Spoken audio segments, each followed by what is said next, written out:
प्रकरण 7 लोकसंख्या. प्रश्न 1. लोकसंख्येची माहिती आपण मिळवू शकतो. ही माहिती मिळवताना कशाचा विचार करावा लागतो? वय व लिंग संरचना, साक्षरता इत्यादी घटकांचा. प्रश्न 2. एखाद्या प्रदेशाच्या विकासासाठी अनेक घटक उपयुक्त असतात. त्यातील टिंबटिंब हा महत्त्वाचा घटक आहे लोकसंख्या. प्रश्न 3. कोणत्याही प्रदेशातील लोकसंख्येचा अभ्यास करताना कोणते मुद्दे विचारात घ्यावे लागतात? लोकसंख्येची वाढ, लोकसंख्येचे वितरण, लोकसंख्येची घनता, लोकसंख्येची रचना. प्रश्न 4. काही वेळेस लोकसंख्या कमी होते तर काही वेळेस ती वाढते. ही वाढ किंवा घट पुढील कोणत्या घटकांशी निगडीत असते? जन्मदर, मृत्यूदर, सरासरी आयुर्मान, स्थलांतर इत्यादी. प्रश्न 5. जन्मदर म्हणजे काय? एका वर्षात दर हजारी लोकसंख्येमागे जन्मलेल्या एकूण जिवंत अर्भकांची संख्या म्हणजे जन्मदर. प्रश्न 6. मृत्यूदर म्हणजे काय? एका वर्षाच्या कालावधीत दर हजारी लोकसंख्येमागे एकूण मृत झालेल्या व्यक्तींची संख्या म्हणजे मृत्यूदर होय. प्रश्न 7. आयुर्मर्यादा म्हणजे काय? एखाद्या प्रदेशातील व्यक्तीच्या जन्माच्या वेळची अपेक्षित सरासरी म्हणजे आयुर्मर्यादा. प्रश्न 8. स्थलांतर म्हणजे काय? व्यक्ती किंवा व्यक्तिसमूह दुसरीकडे जाणे किंवा दुसरीकडून येणे म्हणजे स्थलांतर. प्रश्न 9. आंतरस्थलांतर म्हणजे काय? एखाद्या प्रदेशातील बाहेरून वास्तव्यासाठी व्यक्ती येणे म्हणजे आंतरस्थलांतर होय. प्रश्न 10. बहिस्थलांतर म्हणजे काय? त्या प्रदेशातून इतर ठिकाणी वास्तव्यासाठी व्यक्ती जाणे म्हणजे बहिस्थलांतर होय. प्रश्न 11. कोणते फरक ठळकपणे लोकसंख्येच्या नैसर्गिकरित्या होणाऱ्या बदलास कारणीभूत ठरतो? जन्मदर व मृत्यूदरातील बदल. प्रश्न 12. लोकसंख्येत सतत कशाचे स्थलांतर होऊन बदल घडवितात? व्यक्ती किंवा व्यक्तिसमूहाचे स्थलांतर. प्रश्न 13. लोकसंख्येच्या अमर्याद वाढीमुळे काय होते? प्रदेशातील संसाधनावर ताण पडतो. प्रश्न 14. लोकसंख्या वाढ नियंत्रित असेल तर कशाची उपलब्धता योग्य प्रमाणात राहते? संसाधनाची. प्रश्न 15. प्रदेशाच्या विकासाचे निर्देशक काय असते? लोकसंख्या नियंत्रणात असणे हे त्या प्रदेशाच्या विकासाचे निर्देशक असते. प्रश्न 16. लोकसंख्येच्या वितरणावरून काय समजते? प्रदेशाची लोकसंख्या देखील त्या प्रदेशात कशा रीतीने विखुरलेली आहे हे लोकसंख्येच्या वितरणावरून समजते. प्रश्न 17. भौगोलिक परिस्थिती कशी असते? भौगोलिक परिस्थिती भिन्न भिन्न असते. प्रश्न 18. कोणत्या प्रदेशात लोकसंख्या जास्त असते? मुबलक साधन संपत्ती असलेल्या प्रदेशात साहजिकच लोकसंख्या जास्त असते. प्रश्न 19. कोणत्या भागात लोकसंख्या कमी असते? साधन संपत्ती कमी असलेल्या तसेच अनुकूल हवामान नसलेल्या किंवा उंच सकलपणा जास्त असलेल्या भागात लोकसंख्या कमी असते. प्रश्न 20. लोकसंख्येच्या वितरणावर परिणाम करणारे प्राकृतिक घटक कोणते? स्थान, प्राकृतिक रचना, हवामान, मृदा, खनिज संपत्ती हे प्राकृतिक घटक आहेत. प्रश्न 21. लोकसंख्येच्या वितरणावर परिणाम करणारे आर्थिक घटक कोणते? शेती, कारखानदारी, नागरिकीकरण, वाहतूक, बाजारपेठ इत्यादी. प्रश्न 22. लोकसंख्येच्या वितरणावर परिणाम करणारे राजकीय घटक कोणते? युद्ध, राजकीय अस्थिरता, राजकीय धोरण. प्रश्न 23. लोकसंख्येच्या वितरणावर परिणाम करणारे सामाजिक घटक कोणते? वंश, धर्म, भाषा व परंपरा. प्रश्न 24. ज्या भागात लोकसंख्या कमी असते त्या प्रदेशात लोकसंख्येचे वितरण कसे आढळते? विरळ. प्रश्न 26. लोकसंख्येची घनता म्हणजे काय? देशातील लोकसंख्या व क्षेत्रफळ यांचे गुणोत्तर म्हणजे लोकसंख्येची घनता. प्रश्न 26. लोकसंख्या वितरणाचे विवेचन करताना कशाचा विचार केला जातो? लोकसंख्या घनतेचा विचार केला जातो. प्रश्न 27. लोकसंख्येची घनता काढताना कोणते सूत्र वापरतात? लोकसंख्या घनता बरोबर प्रदेशातील लोकसंख्या भागिले प्रदेशाचे क्षेत्रफळ. प्रश्न 28. उत्तर प्रदेश या राज्याची लोकसंख्या 2011 मध्ये किती होती? 19,98,12,341. प्रश्न 29. महाराष्ट्राची लोकसंख्या 2011 मध्ये किती होती? 11,23,74,333. प्रश्न 30. तमिळनाडू या राज्याची लोकसंख्या 2011 मध्ये किती होती? 7,26,26,809. प्रश्न 31. राजस्थान या राज्याची लोकसंख्या 2011 मध्ये किती होती? 68,54,837. प्रश्न 32. मणिपूर या राज्याची 2011 मध्ये लोकसंख्या किती होती? 27,21,756. प्रश्न 33. गोवा या राज्याची 2011 मध्ये लोकसंख्या किती होती? 14,58,545. प्रश्न 34. उत्तर प्रदेश या राज्याचे क्षेत्रफळ किती आहे? 2,40,926 चौरस किलोमीटर. प्रश्न 35. महाराष्ट्राचे क्षेत्रफळ किती? 3,07,713 चौरस किलोमीटर. प्रश्न 36. तमिळनाडू या राज्याचे क्षेत्रफळ किती आहे? 1,30,058 चौरस किलोमीटर. प्रश्न 37. राजस्थान या राज्याचे क्षेत्रफळ किती? 3,42,239. प्रश्न 38. मणिपूर या राज्याचे क्षेत्रफळ किती? 22,327 चौरस किलोमीटर. प्रश्न 39.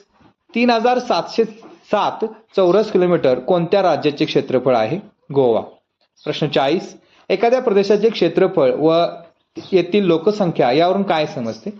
दर चौरस किलोमीटरमध्ये किती लोक राहतात हे समजते. प्रश्न 41. लोकसंख्येची घनता सर्वत्र कशी नसते? लोकसंख्येची घनता सर्वत्र सारखी नसते. प्रश्न 42. काही प्रदेश क्षेत्रफळाने लहान असून लोकसंख्या कशी असते व त्याचे उदाहरण कोणते? काही प्रदेश लहान असून त्यांची लोकसंख्या जास्त असते. उदाहरणार्थ गोवा हे राज्य. प्रश्न 44. लोकसंख्या कमी आहे व तेथे घनता कमी आहे असे राज्य कोणते? राजस्थान. प्रश्न 45. लोकसंख्येची वेगवेगळ्या उपघटकात काय करता येते? वर्गवारी करता येते. प्रश्न 46. उपघटकांच्या मधील परस्पर सहसंबंधाच्या अभ्यासातून काय समजते? त्या प्रदेशातील लोकसंख्येची रचना व गुणवत्ता समजते. प्रश्न 47. कशानुसार स्त्री आणि पुरुष विभागणी ही सर्वात नैसर्गिक व सहजगत्या लक्षात येणारी विभागणी होय? लोकसंख्येची लिंगानुसार विभागणी. प्रश्न 48. काय लोकसंख्येचे संतुलन दर्शवतात? लोकसंख्येत दोन्ही घटक सर्वसाधारणपणे समप्रमाणात असणे हे लोकसंख्येचे संतुलन दर्शवतात. प्रश्न 49. लोकसंख्येच्या अभ्यासात काय महत्वाचे मानले जाते?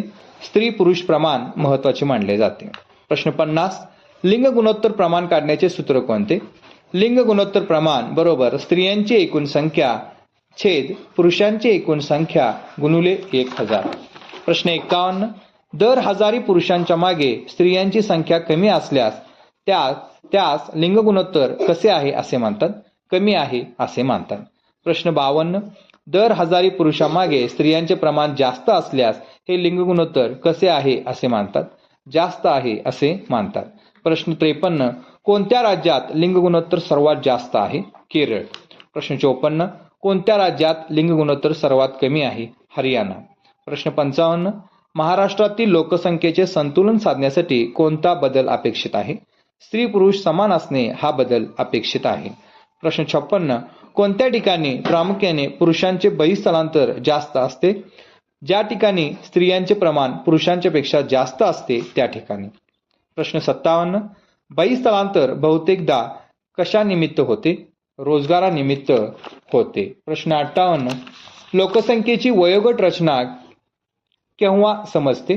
एखाद्या प्रदेशातील लोकसंख्येतील उपघटक जेव्हा वयोगटानुसार विचारात घेतले जाते तेव्हा त्यास लोकसंख्येची वयोगट रचना असे समजले जाते.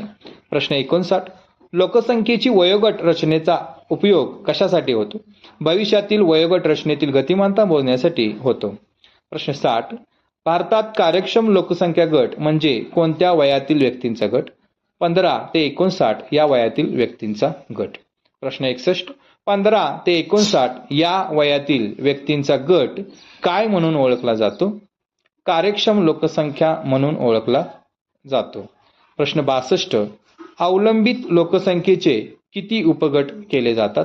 2. प्रश्न 63. 15 वर्षांच्या पेक्षा कमी वय असलेल्या व्यक्ती या कोणावर अवलंबून असतात? या पूर्णपणे कार्यक्षम गटावर अवलंबून असतात. प्रश्न 64. कोणत्या व्यक्ती अवलंबित गटात येतात? 60 वर्ष व त्यापेक्षा जास्त वय असलेल्या व्यक्ती अवलंबित गटात येतात. प्रश्न 65. प्रदेशातील लोकसंख्येचे कोणत्या गटात वर्गीकरण केले जाते? कार्यकारी व अकार्यकारी अशा गटात. प्रश्न 66. प्रदेशातील लोकसंख्येची विभागणी कोणत्या गटात केली जाते? ग्रामीण अथवा नागरी अशा निवासी गटात. प्रश्न 67. ग्रामीण गटातील लोक कोणत्या व्यवसायात गुंतलेले असतात? प्राथमिक व्यवसायात. प्रश्न 68. नागरी भागात कोणत्या व्यवसायामध्ये गुंतलेल्या लोकसंख्येचे प्रमाण जास्त असते? द्वितीयक व तृतीयक व्यवसायांच्या मध्ये. प्रश्न 69. ग्रामीण लोकसंख्या ही कशाची उत्पादक असते? प्रदेशातील अन्नधान्याची उत्पादक असते. प्रश्न 70. नागरी लोकसंख्या कशासाठी ग्रामीण लोकसंख्येवर अवलंबून असते? अन्नधान्यासाठी. प्रश्न 71. अर्जेंटिना या देशातील साक्षरता किती टक्के आहे? 98.1. प्रश्न 72. ब्राझील येथील साक्षरता किती टक्के आहे? 92.6. प्रश्न 73. 72.1% साक्षरता कोणत्या देशात आहे? भारत. प्रश्न 74. 56.4% साक्षरता कोणत्या देशात आहे? पाकिस्तान. प्रश्न 75. चीन या देशातील साक्षरता किती टक्के आहे? 96.4%. प्रश्न 76. बांगलादेश या देशातील साक्षरता किती टक्के आहे? 61.4. प्रश्न 77. इराणमधील साक्षरता किती टक्के आहे? 86.8. प्रश्न 78. 38.1% इतकी साक्षरता कोणत्या देशात आहे? अफगाणिस्तान. प्रश्न 79. काय हे त्या प्रदेशातील लोकसंख्येच्या गुणवत्तेवर प्रकाश टाकते? साक्षरतेचे शेकडा प्रमाण हे त्या प्रदेशातील लोकसंख्येच्या गुणवत्तेवर प्रकाश टाकते. प्रश्न 80. साक्षरतेमुळे कोणता समाज निर्माण होतो? सुसंस्कृत व प्रगतशील समाज निर्माण होतो. प्रश्न 81. कोणकोणत्या कारणांच्यामुळे लोक स्थलांतर करतात? विवाह, शिक्षण, व्यवसाय बदली, पर्यटन, नैसर्गिक आपत्ती, युद्ध इत्यादी कारणामुळे लोक स्थलांतर करतात. प्रश्न 82. कशामुळे त्या प्रदेशात मनुष्यबळाची कमतरता जाणवते? लोक ज्या भागातून स्थलांतर करतात त्या भागात लोकसंख्या कमी होते, त्यामुळे त्या प्रदेशात मनुष्यबळाची कमतरता जाणवते. प्रश्न 83. स्थलांतरामुळे कशात बदल होत असतो? लोकसंख्या रचनेत. प्रश्न 84. लोकसंख्या वितरणावर परिणाम करणाऱ्या घटकांमध्ये कोणता घटक महत्त्वाचा आहे? स्थलांतर हा एक महत्त्वाचा घटक आहे. प्रश्न 85. स्थलांतरामुळे कशाचे पुनर्वितरण होते? प्रदेशातील लोकसंख्येचे पुनर्वितरण होते. प्रश्न 86. कोणत्या कारणामुळे स्थलांतरितांचे प्रमाण कमी असते? राजकीय व सामाजिक परिस्थिती, आर्थिक मागासलेपण इत्यादी कारणामुळे स्थलांतरितांचे प्रमाण कमी असते. प्रश्न 87. कोणत्या विकासात लोकसंख्या हे संसाधन महत्त्वाचे असते?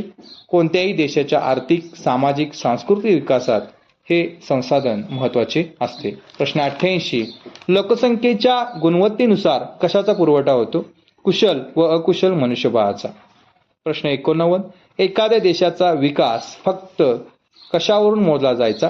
त्या देशाच्या स्थूल राष्ट्रीय उत्पन्नावरून. प्रश्न 90. मानवी विकास निर्देशांक ठरवताना किती व कोणते निकष विचारात घेतले जातात? 3 निकष विचारात घेतले जातात. 1. आर्थिक निकष, 2. आरोग्य, 3. शिक्षण. प्रश्न 91.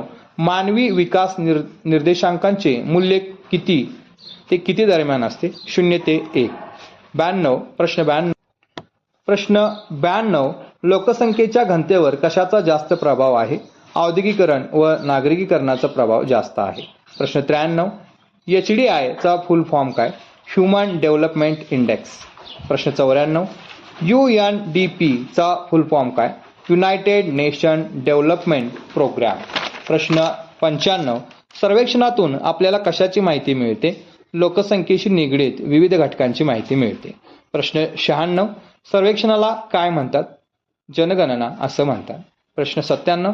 भारताची लोकसंख्या जनगणना 2011 नुसार किती आहे? 121 कोटी. प्रश्न 98. घरगुती वापरासाठी माणसी दररोज किती लिटर पाणी वापरले जाते? 50 लिटर पाणी वापरले जाते.